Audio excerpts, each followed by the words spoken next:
C'est parti. Bonjour à tous. Aujourd'hui, dans notre webinaire, ce sera Madame France Cardinal-Remette, qui est infirmière et chargée de cours à la Faculté des sciences infirmières de l'Université de Montréal et chroniqueuse radio au Canal M. Et qui l'accompagne, Madame Mireille, patiente partenaire et patiente ressource au CHUM. Bonne présentation. Bonjour. Bon, alors écoutez, ça me fait vraiment plaisir d'échanger avec vous. Quand on m'a invité à participer à ce webinaire, je ne voyais pas ma participation sans l'intégration d'une véritable patiente partenaire et patiente ressource avec moi. Alors, écoutez, c'est avec grand plaisir qu'on accueille Mireille Morin là, avec nous, qui est patiente ressource, patiente partenaire au CHUM. Alors, il me fait vraiment plaisir de faire l'échange. Ce que j'aimerais aussi rappeler, c'est que je suis auteure d'un livre qui a été lancé en février dernier, « Quand la vie se fragilise ». Alors, je pourrais vous en parler un peu plus tantôt. Avant, j'aimerais quand même rappeler les objectifs du webinaire d'aujourd'hui. Décrire l'évolution des rôles du patient et des équipes de soins au cours des dernières décennies. Différencier les notions de patient partenaire et de patient ressource, permettre aux participants d'envisager les avantages de la contribution du patient partenaire au parcours clinique par le résultat d'expériences concluantes et le témoignage d'une patiente partenaire, faciliter l'identification des conditions gagnantes pour la mise en œuvre de l'approche du patient partenaire de soins, et faire reconnaître aussi la contribution du patient ressource pour les centres de santé. Alors, on aura le plaisir d'avoir le point de vue d'une patiente ressource et elle pourra faire part d'exemples de contributions. On terminera par l'illustration des perspectives du futur. Alors, quelques mots concernant le projet d'écriture du livre « Quand la vie se fragilise ». Alors, comme point de départ, eh bien, ce fut vraiment mon cheminement, mon vécu au niveau personnel, mais aussi au niveau professionnel, qui m'a poussé à réfléchir à l'écriture d'un livre qui pourrait être un outil, un guide pour les personnes atteintes d'une maladie grave. Alors, comme on le sait, ces personnes évoluent dans un contexte de soins d'une grande complexité. Ils doivent accomplir des démarches qui se multiplient et souvent en terrain inconnu, on le sait. On peut avoir l'impression de perdre pied. Comment se relever et surtout identifier les moyens de briser le cycle de l'anxiété qui s'installe très souvent. On est face à l'inconnu quand on apprend qu'on a une maladie grave et l'expérience de maladie peut devenir vraiment déconcertante et venir déstabiliser la personne. Mais on sait par contre qu'il y a plusieurs ressources qui sont en place pour soutenir cette personne et ses proches. Et c'est ce que le livre décrit à partir d'une longue démarche dans un contexte où j'agissais, moi, à la fois comme proche aidante pour ma mère et j'enseignais aux jeunes infirmières les grands principes de l'accompagnement et des soins infirmiers à prodiguer. Alors, la trame de fond aussi de ce livre, c'est vraiment l'empowerment, l'importance de la communication, l'exploration du réseau de soutien, la nécessité d'établir un partenariat avec son médecin et l'équipe de soins, l'importance de susciter l'espoir tout au long du parcours de soins. Quelques mots sur les principaux thèmes abordés dans le livre. Alors, le défi posé par l'annonce du diagnostic, comment s'y prendre, cheminer dans le réseau de santé, qui est si complexe, qui est de plus en plus complexe d'ailleurs, garder le cap, reconnaître son réseau de soutien, les droits et les obligations de la personne, se créer un environnement propice à la guérison, le vécu de la relation d'aide, et pour aller plus loin. D'autres thèmes qui sont également abordés, la résilience, comment la développer, réapprendre à tracer les contours de sa vie, prendre soin de soi au quotidien. Au-delà des approches conventionnelles, alors on parle des approches complémentaires et intégratives, comme la méditation, la visualisation, le scrapbooking même, l'écriture, etc. La diversité culturelle et le réseau de santé. Comment en parler à ses proches? Comment aborder la question avec de jeunes enfants et les adolescents quand on est atteint d'une maladie sérieuse? Et les soins palliatifs, le bon moment pour y accéder. Parce qu'on se rend compte que très souvent, les gens ils peuvent bénéficier des soins palliatifs à la dernière minute. Je suis membre d'un conseil d'administration pour la résidence de soins palliatifs de l'Ouest de l'île. Et c'est ce qu'on comprend. Là. Souvent, les gens vont y rester 2 semaines, des fois beaucoup moins que ça. Alors qu'on sait que les soins palliatifs peuvent être bénéfiques beaucoup avant cette étape-là, qui est près du décès. Alors voilà pour le livre. Maintenant, j'aimerais vous ramener sur des données qui sont un peu dérangeantes et que j'ai lues, j'ai pris connaissance, c'est Dumez et Lafrenière, là, qui, dans le cadre d'une présentation réalisée au congrès de l'OIQ du 30 octobre 2012, rapportait que 50% de la population est atteinte d'une maladie chronique en Amérique du Nord. Ça, c'est peut-être pas si surprenant. Par contre, on dit que plus de 50% de ces personnes ne respectent pas ou peu les ordonnances médicales et que 80% des utilisateurs d'Internet recherchent des informations reliées à la santé sur le web, ce qui est très intéressant. Ce qu'on peut peut-être dégager de ces données-là, c'est qu'il y a peut-être un manque d'engagement de la personne envers le médecin, l'équipe de soins. Il ne se sent pas engagé, donc il va faire des recherches ailleurs, puis il ne respecte pas toujours ce qu'on lui recommande. Alors, il y a peut-être un pas de plus à faire dans la démarche clinique avec ce patient-là. Alors, voilà. L'approche du patient partenaire, c'est quand même un concept novateur. On sait qu'à travers les décennies, on avait l'approche paternaliste jusque dans les années 60-70 et tranquillement, on s'est dirigé vers l'approche centrée sur le patient pour finalement arriver à l'approche du patient partenaire où vraiment le patient est considéré comme un égal dans la détermination du plan d'intervention, dans la prise de décision par rapport aux soins qui le concernent. C'est un virage incontournable. Cette nouvelle approche n'est pas seulement une nouvelle mode, sans lendemain et sans réel bénéfice, elle émerge de la pratique, de la réflexion des cliniciens à partir de leurs valeurs et de leur expérience. Alors, j'ai pris ça dans le bulletin des médecins francophones du Canada. L'INALO, là, la revue, rapportait là, ce que ce bulletin nous rappelait. Alors, voilà. Maintenant, j'inviterai Mme Morin, là, Mireille Morin, à nous parler de l'expérience vécue en tant que patiente partenaire. Alors, bonjour à tous.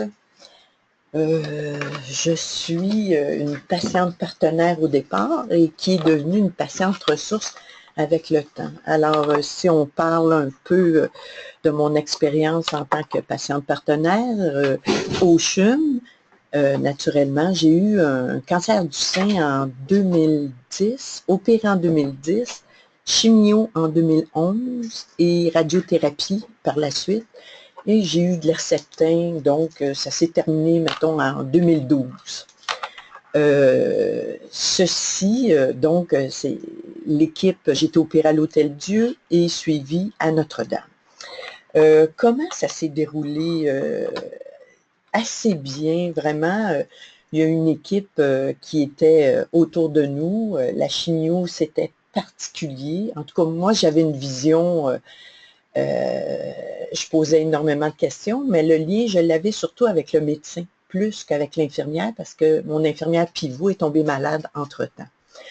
Alors, qu'est-ce qui est arrivé? C'est qu'à cette époque-là, le département était en restructuration et il y avait des gens sur place dont un ingénieur qui faisait le tour. Et le médecin m'avait demandé, le docteur Ayoub, m'avait demandé si je voulais me jumeler avec l'ingénieur pour faire le tour du département et dire ce que j'en pensais, étant donné que j'étais utilisatrice. Alors, l'ingénieur a été surpris de tous mes commentaires. Mes commentaires étaient de nature très positive dans le sens que je voyais ce qui ne fonctionnait pas, mais j'amenais en même temps, on essayait d'amener des solutions. Alors, il a pris énormément de notes. Et par la suite, ce qui est arrivé, c'est qu'il y a eu une rencontre multidisciplinaire, puis au lieu que ce soit l'ingénieur qui raconte ce que j'ai dit, ils m'ont invité à cette rencontre-là. Et c'est là que j'ai raconté ce que je trouvais, les salles d'attente, la pharmacie, comment se déroulait la chimio et tout. Et ce qui était intéressant, et c'est là que c'est là que je suis devenue patiente ressource, c'est que dans les semaines qui ont suivi, les changements ont commencé. Donc, pour moi, c'était de dire, oui, on peut nous écouter, mais en même temps, on peut mettre en action. C'est là, pour moi, que ça fait la différence. Alors, depuis, je fais partie de différents comités. L'appartenance, je pense que ça, c'est important parce que là, je le vis particulièrement. Dans certains comités, on peut être très bien reçu, puis pour d'autres, bien, ils ne savent pas trop, ou même repérer les patients par ressources. C'est ça qui est difficile, je pense, pour les équipes. Mais vous avez tous dans vos équipes, dans vos patients, des gens qui sont prêts à collaborer, mais il faut que vous ouvriez la porte et aller vers eux, parce que c'est pas eux. Moi, je ne savais pas que ça, je pouvais le faire. Alors, je pense qu'il y a vraiment une super collaboration parce que notre vision ne touche pas une profession. Notre vision, c'est l'ensemble des soins.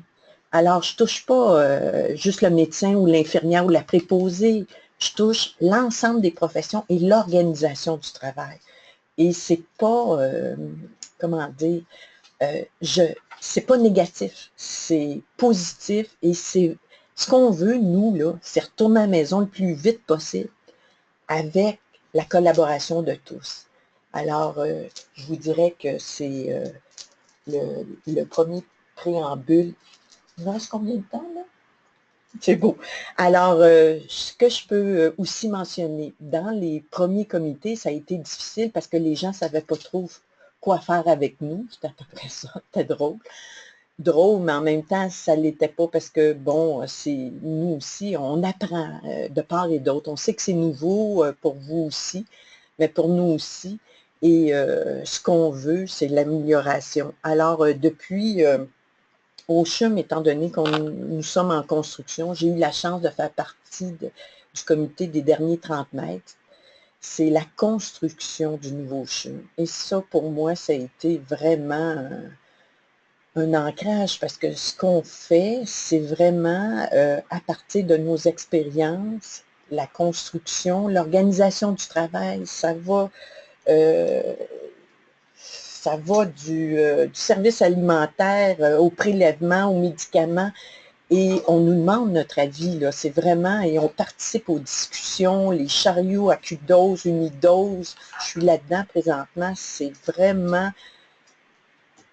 une ouverture incroyable et je suis très contente parce que ça fait 4 ans que je fais partie comme patiente ressource et je dirais que depuis 2 ans, il y a vraiment, vraiment une très grande ouverture et je pense que tout le monde en profite et il faut vraiment ouvrir les services aux patientes ressources.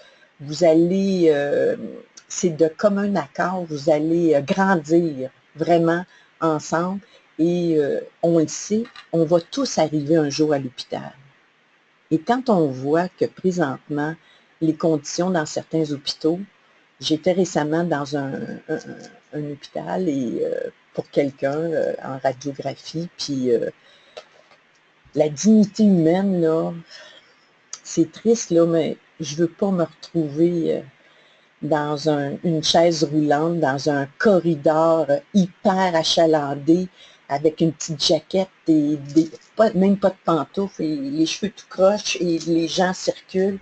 Ça se peut pas qu'aujourd'hui, les patients vivent des choses comme ça. Et je sais que tous les gens qui écoutent aujourd'hui ne veulent pas vivre ça. Fait que ce qu'on fait aujourd'hui, on parle là, ce qu'on fait, c'est pour nous et les gens qui nous entourent aussi. Les gens qui s'en viennent et qui vont utiliser notre système de santé. Il faut rendre ça beaucoup plus humain, organisé, structuré, mais une concertation entre le patient, l'écouter, le faire verbaliser, parce que, bon, on ne comprend pas toute la même affaire. Puis quand on a un diagnostic aussi important que celui-là, parfois, on a des blancs. Moi, je n'ai pas cru quand on m'a dit que j'avais un cancer du sein. Ça se peut pas, j'ai pas de problème, je mange bien, je fume pas, j'ai une vie saine, je fais du conditionnement physique et là, j'ai ça. C'est sûr que l'équipe de soins est importante. Alors, ce que je vous dis, c'est la collaboration et l'ouverture un vers l'autre qui va faire que notre système de santé va, je pense, s'améliorer. Merci beaucoup, Mireille. Alors, disons qu'on a parlé davantage ici du rôle de la patiente ressource.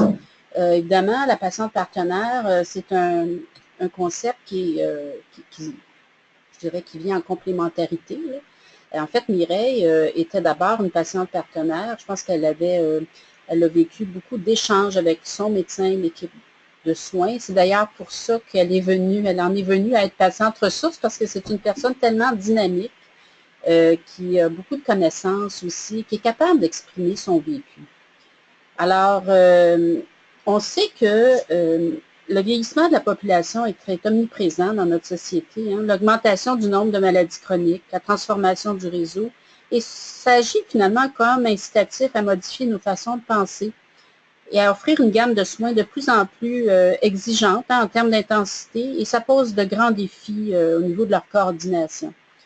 Alors, l'évolution de la relation entre les équipes de soins et le patient, famille, dans les dernières décennies, nous a démontré qu'effectivement, il fallait repenser à comment on interagit avec les gens. Il faut impliquer davantage les familles, les communautés. Et ça, c'est pas seulement ici au Québec, mais c'est partout au Canada, en Amérique du Nord, en Europe et ailleurs dans le monde. Alors, il y a même des colloques dans les dernières années qui se sont centrés sur l'approche du patient partenaire. Ici, on avait à demander à un patient partenaire, qu'est-ce que tu attends de ton équipe de soins et du médecin? Je pense qu'il nous répondrait, bien communiquer clairement avec la personne et surtout l'écouter. Écouter ce qu'elle a à dire, l'inviter à décrire comment elle perçoit sa situation de santé pour mieux l'orienter et la soutenir. Hein. S'adresser à cette personne, surtout quand elle est âgée. On le voit souvent, une personne âgée qui se fait accompagner par sa fille ou son fils, le médecin, l'équipe de soins, souvent ont tendance à s'adresser au fils ou à la fille plutôt qu'à la personne âgée. Et ça peut être très difficile. Moi, je l'ai vécu avec ma propre mère. Là. Elle était tellement frustrée à chaque fois. Puis je pense que c'est parce que souvent, ces gens-là n'entendent pas bien, puis on va être certain que le message passe. Hein, il y a une bonne volonté derrière ça. Mais il faut penser à la personne elle-même, lui permettre de faire des choix, de prendre des décisions qui la concernent. Puis aussi, très important, nourrir l'espoir, nourrir la vie. Alors voilà, le mot pour l'expérience du patient partenaire ou l'approche du patient partenaire. Cette approche également, on dit, bon, je l'ai mentionné tantôt, il y a une difficulté croissante pour le médecin de travailler en solo, hein, aussi dans le contexte socio-sanitaire, socio-démographique actuel. Et les objectifs qu'on vise par l'instauration de cette approche, c'est d'améliorer la qualité des soins et des services, établir une meilleure communication entre le professionnel de la santé et le patient, bénéficier des échanges expérientiels pour mieux comprendre et rejoindre la personne dans sa globalité en vue d'une offre de soins et de services optimaux, puis reconnaître qu'une décision de soins de qualité doit avant tout tenir compte du contexte de vie de la personne et de ses proches. Alors, son projet de vie, quel est-il? Comment perçoit-il les traitements qu'on lui propose, le parcours qu'on lui propose? S'il n'est pas d'accord, là, il ne va pas respecter les consignes et puis suivre les traitements qui sont prescrits. Alors, c'est important d'établir des priorités, de valider avec la personne comment il perçoit cette situation. Le patient partenaire, tout comme le patient ressource, jouent leur rôle dans les différentes sphères du secteur de la santé. Ce n'est pas seulement au niveau clinique qu'ils vont jouer leur rôle, mais aussi en éducation et dans divers réseaux de la recherche au Canada notamment. Alors, l'expérience vécue par une patiente ressource, bien, on en a eu des bribes tantôt avec Mireille. Je ne sais pas si Mireille, tu avais autre chose à rajouter par rapport à ton rôle. Peut-être les aboutissements de ton rôle ou les comités. Tu avais des comités dans lesquels tu participes. Ça serait intéressant de les connaître. Alors, je vous dirais que Par la suite, une fois que je vous ai parlé du comité des derniers 30 mètres, qui m'a donné une grande formation où j'ai été avec plusieurs équipes et comprendre comment un hôpital fonctionne, c'est vraiment ça, mais en même temps, donner ma réalité en tant que patiente. Présentement, le gros comité sur lequel on m'a nommé, on est 2 patientes, on est tout le temps jumelés, 2 personnes, pour diverses raisons, et moi, je trouve ça très efficace comme ça. C'est avec la FCASS, je pense que vous connaissez tous la Fondation canadienne pour l'amélioration des soins de santé, Meilleur ensemble. Nous sommes sur le comité de la présence de la famille dans le nouveau CHUM. Alors, nous sommes en train d'élaborer la politique de la présence de la famille dans le nouveau CHUM. Et c'est vraiment, et je coporte, c'est la première fois que ça va se faire. Nous sommes 2 patientes ressources qui coportent ce dossier-là. Alors, présentement, il y a une chaire de recherche qui va nous suivre, Nathalie Tousignan et moi, sur ce comité, parce que présentement, nous rencontrons tous les départements, justement, la semaine passée, c'est la psychiatrie, la sécurité, pour voir justement comment c'est porté présentement, mais comment ça va être porté dans le nouveau CHUM. Alors, c'est toute une nouvelle politique, la cohabitation de nuit, qu'est-ce que ça va devenir? Et c'est un gros dossier. Nous le portons avec Anne-Marie Jacques et nous faisons partie de cette fondation-là qui nous suit aussi alors dans l'élaboration de cette politique. Alors, je vous avoue que présentement, ça demande énormément de temps, d'organisation, de lecture, mais je pense que c'est important que une patiente ou des patients soient sur ces comités-là. En plus, je suis sur le comité de gouvernance, unité de soins. Alors, présentement, nous revisons toutes les offres de services du CHUM qui vont être dans le nouveau CHUM. Alors, nous avons des discussions vraiment intéressantes et ma parole est celle de l'autre patiente ressource, qui est Ghislaine Rouilly, on amène notre vision. Et par la suite, les choses s'enclenchent. C'est vraiment, on est décisionnel dans le sens qu'ils prennent en compte vraiment tous nos commentaires et il y a un suivi là-dessus. C'est vraiment, pour moi, là, depuis 2 ans, c'est un changement organisationnel important. Présentement aussi, je suis sur le comité de pharmacie.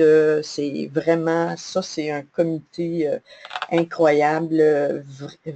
Et pourtant, la pharmacie, qu'est-ce qu'une patiente va aller faire en pharmacie? Hein? J'imagine que dans vos têtes, c'est un peu ça. Mais les médicaments, c'est important pour les patients. Alors, quand on est dans l'attente, tout ça, l'organisation, effectivement, on ne la voit pas derrière. Mais parce qu'ils ont mis des patientes ressources dans ces comités-là, on peut davantage amener notre lunette. Et notre lunette est très différente du gestionnaire et du pharmacien. Alors, présentement, nous parlons de chariot, unidose, acudose, on parle, on a implanté au 4e Laurier l'activité et les infirmières sont heureuses. Il y a une augmentation de la satisfaction incroyable et j'ai été sur l'unité voir comment les choses s'enclenchent. J'ai fait des commentaires, ça va vraiment très bien. Et le dernier comité, et non le moindre, et ça c'est assez nouveau, c'est je fais l'accueil des nouveaux employés dans la journée d'orientation. Alors quand il y a des embauches massives au CHUM, je suis conviée, j'ai un 15 minutes dans la journée d'orientation pour parler du patient partenaire et du patient ressource, pour dire que le patient partenaire c'est qui, mais qu'on a un rôle conjoint à jouer. Et je sensibilise les nouveaux employés du CHUM pour leur dire, écoutez, vous avez un rôle important et le lien que vous allez faire avec le patient, c'est vous. Et il faut développer, et comme je dis à plusieurs, je viens semer ma petite graine ce matin, puis vous dire juste, quand vous entrez dans une chambre, et que souvent je fais le petit exercice, j'ai aussi ma petite carte, là, puis je leur dis, est-ce que vous êtes capable de lire sur ma petite carte que je fais quoi, là? Je dis, c'est la même chose quand on est dans un lit, tu sais, puis en plus, je dis, j'ai même pas mes lunettes, fait que... Alors, présentez-vous un beau sourire et dites ce que vous faites, c'est important. Vous créez le premier lien, le lien, c'est ça qui fait la différence avec le patient. Créer un lien, peu importe la profession que vous faites, c'est là la différence. Alors, ce que je peux vous mentionner,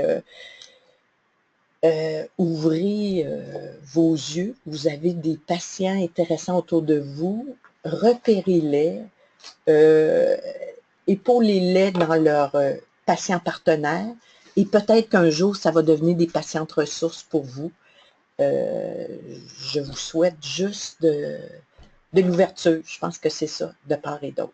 Je vous remercie et peut-être qu'on va se croiser dans les prochains, dans l'avenir.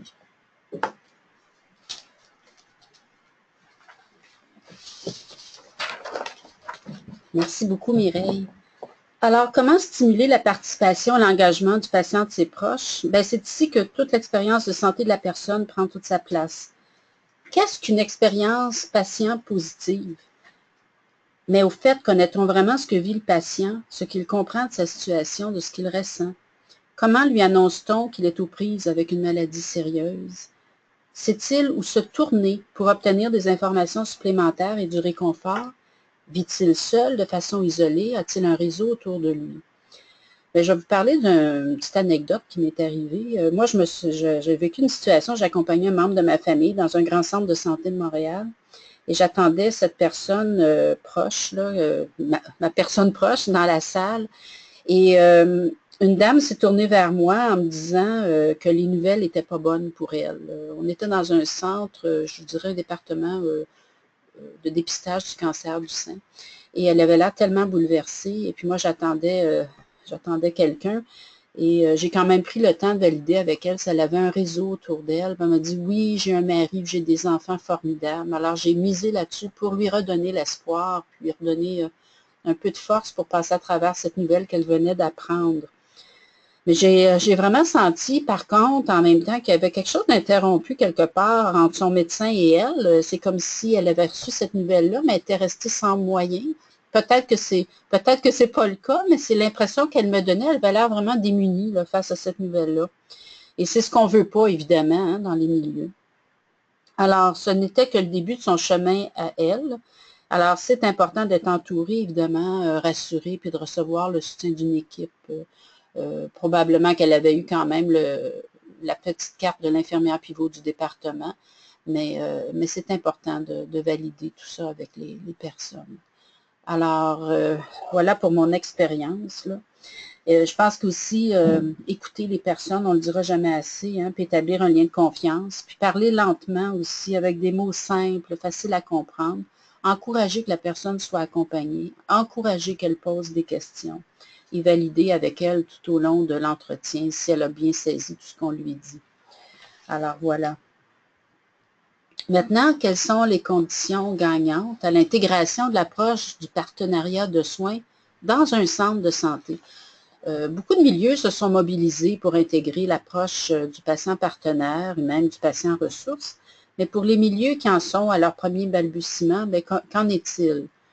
Alors, c'est sûr qu'une des conditions très importantes, c'est l'appui des dirigeants, mais aussi des professionnels de la santé en les impliquant très rapidement et en impliquant très rapidement des patients en ressources avec eux, comme le rôle de Mireille qui fait partie de différents comités et qui est considéré à part égale avec les professionnels pour la prise de décision dans différentes sphères d'un milieu, d'un centre de santé.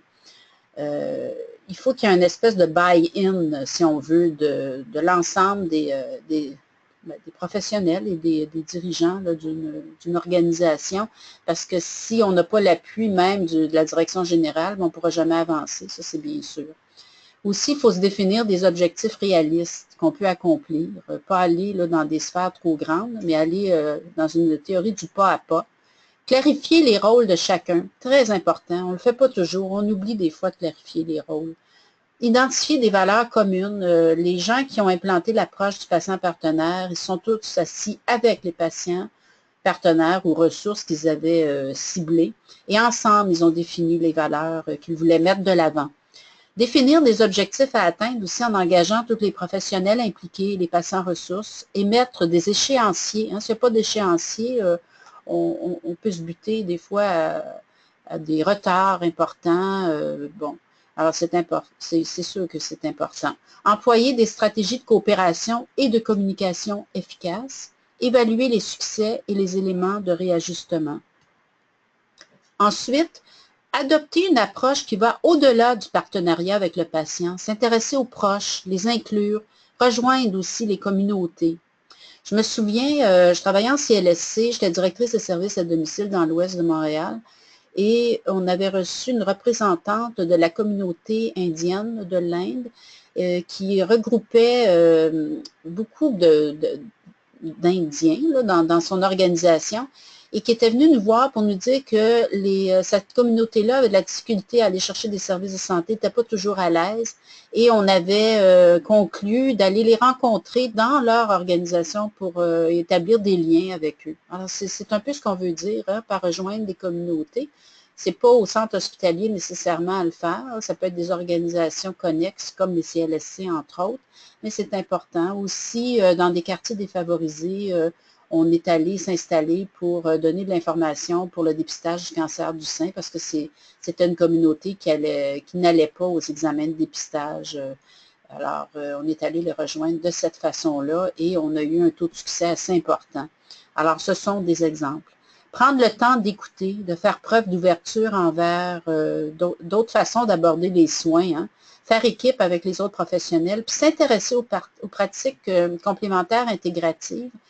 Parce que oui, ce ne sont pas des pratiques qui vont guérir, mais ça peut être des pratiques qui peuvent aider à soulager certains symptômes comme la douleur, les nausées. Alors, en parler avec les patients, puis parler aussi de la fameuse pratique d'utiliser des produits naturels et de faire les mises en garde nécessaires. Là, il y a certains produits naturels qui vont à l'encontre de la médication. Alors, au lieu de se fermer les yeux, peut-être penser à ouvrir au contraire là, sur différentes pratiques pour clarifier tout ça et soutenir la personne dans ses choix. Développer le réflexe d'inclure la perspective patient, mais à tous les niveaux. Renforcer le rôle de partenaire chez les personnes, les aider à effectuer des premiers pas en les encourageant, favoriser le développement des projets de recherche sur cette approche, développer de nouveaux programmes ciblés d'autogestion d'une maladie chronique à l'instar du programme des MPOC. J'ai fait partie, moi, de l'équipe qui avait démarré un programme d'autogestion des MPOC avec l'Agence de santé de Montréal, je dirais il y a à peu près 12 ans de ça. Et ça a été très concluant. Alors, on a informé les patients, ils avaient même des prescriptions à l'avance au cas où ils développeraient une infection pour prévenir une dégradation, une exacerbation du problème. Et c'est un programme qui fonctionne toujours. On avait même des infirmières pivots dédiées pour les MPOC dans nos CLSC. Alors, c'est le genre de programme d'autogestion qu'on veut promouvoir et voir se développer davantage. Puis je pense qu'on est rendu à cette étape-là actuellement. Et le patient, je pense qu'on en a parlé beaucoup. Un rappel tout simplement, valider auprès de la personne comment interprète-t-elle cette expérience de maladie. Puis faire le test de 2 minutes. Après la consultation, demander au patient d'expliquer ce qu'il retient de l'entretien. Il peut y avoir des surprises. Alors, c'est important de valider, valider, valider et écouter, évidemment. Alors, le mot de la fin, les perspectives pour le futur. Alors, entre autres, Agrément Canada, là, il y a eu un forum d'innovation en santé en 2015, puis Karen Keeley, qui travaille pour Agrément Canada, souligne que les services centrés sur le client font partie des 8 dimensions du cadre de la qualité d'Agrément Canada. Leur définition du concept rejoint l'approche du patient partenaire. Ils incluent la notion de participation du patient à la prestation des soins et à la conception du système maintenant dans leurs évaluations. Alors, Agrément Canada, on passe tous par là, on sait ce que c'est. Alors, eux-mêmes évoluent dans ce sens. Les visiteurs échangent avec les patients aussi durant leur visite. Moi-même, j'ai été visiteur pour Agrément Canada pendant près de 10 ans Et on allait, moi j'étais plus dans le secteur communautaire, et on allait à domicile rencontrer des patients pour valider comment la trajectoire de soins s'était déroulée, s'il y avait eu des écueils, comment ils avaient vécu l'approche qui était instaurée auprès d'eux. Et c'était très intéressant, très concluant. J'ai encore des images de ces visites-là qui étaient très touchantes parfois. Maintenant, on peut dire aussi qu'actuellement, Agrément Canada introduit progressivement une exigence reliée à l'expérience patient pour les clientèles de courte durée, puis dans les soins de longue durée, les services correctionnels, puis elle évolue là, à travers les différents types de clientèle. Alors, ça s'en vient un peu partout. Et ça devrait stimuler l'implication dans l'amélioration de la qualité, croit-il. Alors, Agrément Canada toujours élabore du nouveau matériel destiné aux initiatives de partenariat. Alors, soyez aux aguets, il y a des choses qui s'en viennent de ce côté-là. D'autres instances, comme la Fondation canadienne pour l'amélioration de la santé, Soins Santé Canada, emboîtent le pas dans le même sens. Alors, comme je le disais tantôt, ailleurs dans le monde, aux États-Unis, en Europe, au Royaume-Uni, en France, en Belgique, dans les pays du nord de l'Europe et ailleurs dans le monde, on est confronté à l'augmentation du nombre de maladies chroniques. Et l'engagement des patients, des familles, des communautés demeure un impératif pour tous. Alors voilà, c'est peut-être un peu plus court qu'on croyait. J'encouragerais vraiment les gens à nous poser des questions. Je vais indiquer ici quelques références. Si jamais des gens veulent connaître toutes les références qui ont servi à l'élaboration de ce webinaire, il me fera plaisir de vous... excusez-moi, on a eu un problème là, avec la présentation. Il me fera plaisir de vous les faire parvenir. Alors, on apprécierait énormément vos commentaires et vos questions, vos réactions aussi. Est-ce que ça existe dans vos milieux? Avez-vous d'autres éléments forts dont vous voulez nous parler? Nous allons maintenant passer à la période des questions. Vous pouvez mettre en fonction vos micros.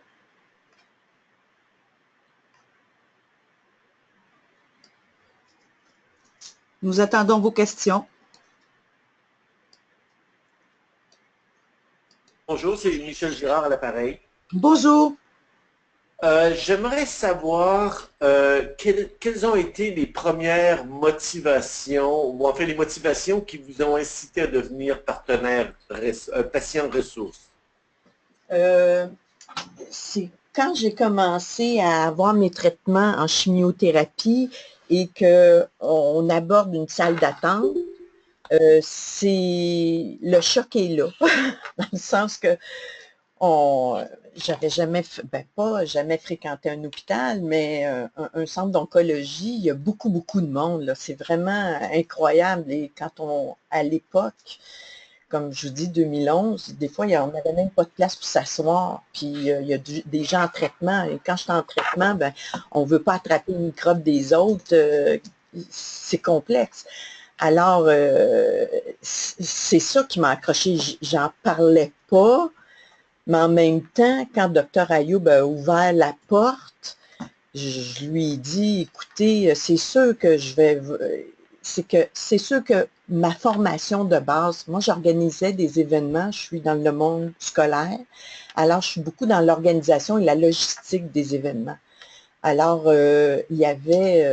j'avais comme je dis souvent un œil aiguisé, que je voyais les choses qui étaient pas appropriées, c'était vraiment ça. Et tu vois les gens qui ont une certaine souffrance, mais qui ne sont pas capables d'émettre ces souffrances-là. Moi, j'ai pas de problème avec ça. Puis, c'était comme dire, c'est le temps de dire les choses, mais de mon point de vue. Pas le point de vue, comme je dis tout le temps, je touche pas une profession. Je touche le patient. Puis, mon rôle en tant que patient, c'est de sortir de là le plus rapidement possible. Fait que Dr Ayoub, quand il m'a demandé ça, pour moi, c'était comme dire, OK, êtes-vous prêt à entendre tout ce que j'ai à dire? Et j'avais comme pas carte blanche, mais ils ont écouté et ils ont eu cette ouverture-là. Je pense que c'est ça. Et de voir les changements. Comme je dis à tout le monde, C'est ça qui fait la différence. Quand tu vois que les gens t'ont entendu et écouté, même dans les soins, c'est ça. Quand tu vois qu'il y a eu le lien qui est fait, là, tu vas tout donner. Pour moi, c'est ça. Fait que je ne dois pas être la seule comme ça. Je parle de mon point de vue, mais en même temps, on n'est pas une maladie, on est des personnes avant tout. Et c'est ça qu'il faut changer comme vision. On est là, on veut nous soigner, mais c'est de bonne foi ce que vous faites. C'est correct. Mais en même temps, notre point de vue est différent sur plein de choses. Mais il faut ouvrir la porte et c'est pas tout le monde qui va être capable de transmettre ce bagage-là. Il va falloir créer le lien avec le patient, puis vous allez avoir après des résultats incroyables et même beaucoup plus rapides après. C'est ça l'affaire. Je m'excuse, je peux être longue dans mes... Pas du tout, pas du tout. Est-ce que ça répond à votre question? Ça répond très bien à ma question, merci. Je vois que vous avez une vision très idéaliste et idéalisante de l'avenir des rapports entre les prestataires de soins de santé et les patients. Je trouve ça très honorable et louable. Alors, je vous remercie. Pas réaliste selon vous? Oh non, non, je ne dis pas ça. Je dis qu'il y a place à faire énormément là-dedans. C'est pour ça que je veux dire idéalisant. Mais non, je crois que c'est réaliste. D'ailleurs, dans votre présentation, vous avez parlé de se donner pardon, des objectifs réalistes et réalisables à court terme. Donc, pour moi, ça, c'est pas idéaliste dans le sens de irréalisable. Non, non, effectivement, vous avez tout à fait raison parce que c'est à deux les objectifs, puis c'est la loi du petit pas. On va loin avec les petits pas et moi, j'y crois beaucoup. C'est sûr qu'on ne changera pas tout un système, mais chaque patient a sa réalité. Puis je pense qu'il faut s'y attarder. Merci. Merci. Est-ce que vous avez d'autres questions? Moi, j'en ai une, Magali Breguet. Oui. Je me pose la question.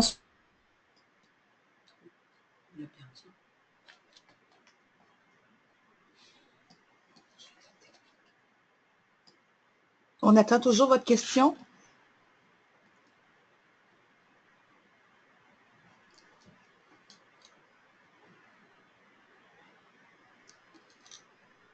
Bon.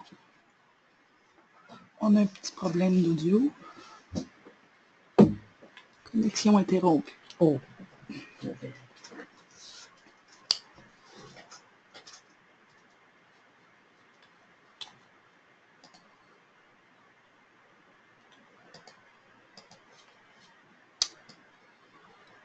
Ils ne nous entendent plus. Problème technique. Connexion interrompue. Tu peux rien faire. Non. Ça, c'est en... Je vais leur dire. Qu'ils écrivent à la C'est ça. Je vais écrire quelque chose. Peut-être qu'ils nous entendent, mais nous autres, on les entend pas, ou c'est des deux côtés, tu penses?